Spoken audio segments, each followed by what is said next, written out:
진짜 유명하고 특별한 독일 맥주를 마시러 내가 일부러 찾아갈 만한 그런 독일 여행지는 어디냐라고 물으신다면 이것은 이론의 여지가 없습니다. 단연 뮌헨입니다. 그 유명한 호프브로이를 포함해서 소위 뮌헨의 6대 맥주라고 불리는 그 세계적인 맥주가 존재합니다. 아우구스티너, 하커프쇼르, 호프브로이, 레벤브로이, 파울라너, 슈파텐 이렇게 6개의 맥주 회사예요. 그리고 이 6개 맥주 회사마다 몇 가지 종류씩 맥주를 팔 테니까 결국 좋게 한 20가지 내외의 그런 세계적인 맥주가 뮌헨에서 판매가 되고 있는 거죠. 자, 만약에 뮌헨을 여행하실 때 일주일 내내 매 끼마다 맥주 한 잔씩을 마시는데 각각 다른 걸 마셔야 이 뮌헨의 유명하다고 하는 맥주를 한 번씩이라도 마셔볼 수 있을 판이에요. 자, 하물며 여기에 뮌헨 근교에 있는 아까 말씀드렸던 세계에서 가장 오래된 맥주라고 하는 바이엔슈테파너나 아니면 에르딩어나 이런 바이에른의 세계적인 맥주까지 더하면 뮌헨에서 마셔봐야 할 맥주가 대체 몇 가지 종류인지 계산 자체가 불가능할 정도입니다. 그 정도로 뮌헨의 맥주 클래스는 정말 세계에서 따라올 상대가 없는 독보적인 원탑이라고 감히 말씀드릴 수 있습니다. 오늘날 세계에서 맥주를 가장 많이 마시는 나라는 체코입니다. 그거는 이제 그 데이터가 1인당 맥주 그 소비량 데이터가 있으니까 딱 나와요.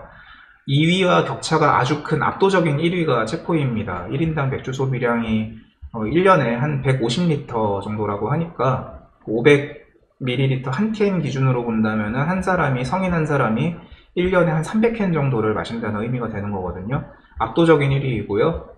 독일은 그 1인당 맥주 소비량을 집계하면 한 100리터 내외에서 왔다 갔다 하니까 이게 한 세계 3위권 정도에 해당이 된다고 합니다.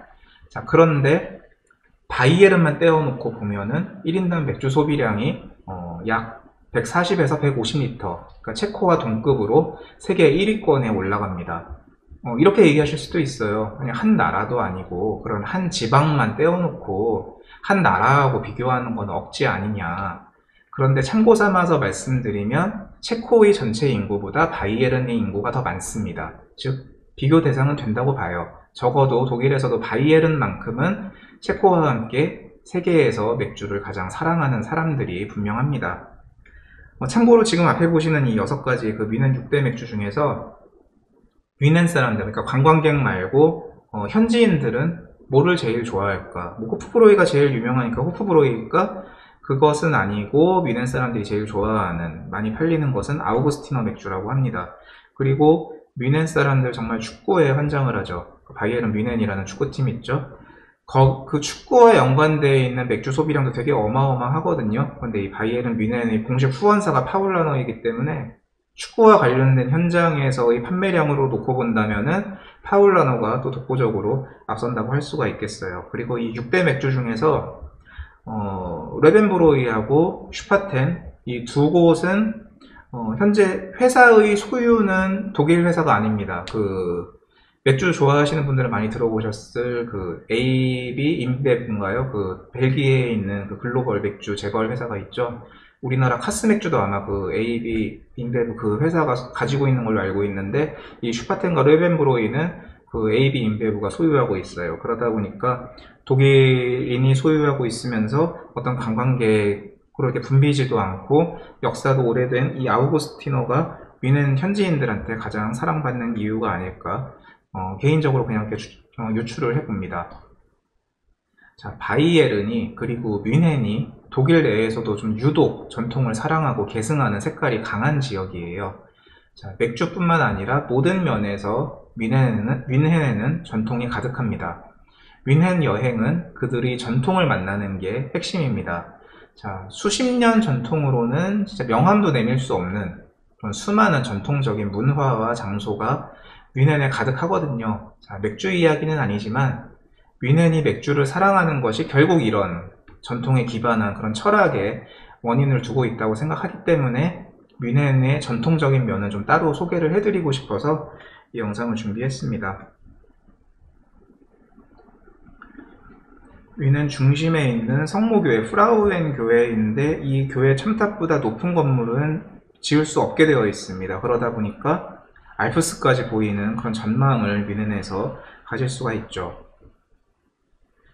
뮌헨은 수도사가 만든 도시였었고 자연히 수도원이 있었을 것이고 수도원에서 만드는 맥주가 굉장히 오랜 역사를 가지고 있었겠죠. 아까 소개해드렸던 바이엔슈테판너 가장 오래된 맥주, 그리고 호프브로이하우스, 이런 맥주와 관련된 수백 년, 천년까지 이르는 그런 역사를 가진 맥주들이 바이에른에, 뮌헨에 가득합니다.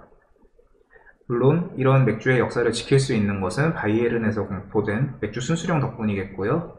아까 말씀드렸던 비어가르텐의 룰도 1812년에 정립이 되었습니다. 200년 전통을 가지고 있어요. 그리고 옥토버페스트도 마찬가지고요. 뮌헨의 왕, 권력자가 살았던 궁전이고, 이 궁전 마당에서 아이들은 그냥 공을 차면서 놉니다. 여기는 왕가의 별궁으로 만든 ним펜부르크 궁전이고요. 이런 곳에서 사람들은 결혼사진을 찍으면서 일상 속에 이런 전통적인 장소가 그냥 녹아 있어요. 영국 정원 잉글리시 가르텐도 오래된 전통을 가진 시민공원이고, 여기서 사람들은 서핑을 하고 놀 수 있습니다. 200년 된 박물관에서 문화생활을 즐기는 게 오늘까지 이어지고요. 독일하면 과학기술이잖아요. 그럼 어떤 과학기술 박물관, 그리고 뮌헨에 있는 대학교는 그 역사가 무려 550년까지 거슬러 올라갑니다. 달마이어라는 브랜드는 아마 들어보신 분들이 있을 거예요. 뮌헨에서 시작이 된 거고요. BMW 역시 뮌헨의 자동차 회사입니다. 100년 이상의 역사가 있습니다. 그 유명한 바이에른 뮌헨 역시 1900년에 창단한 100년 이상의 역사를 가지고 있는 유서 깊은 축구팀입니다. 동물원도 100년 됐고요.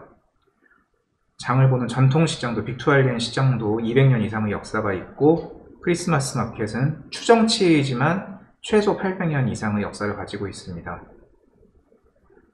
이런 먹거리 문화, 맥주와 곁들여서 먹는 이런 먹거리 문화도 바이에른이 가장 독일을 대표하는 향토 요리들이 존재하는 곳이고요.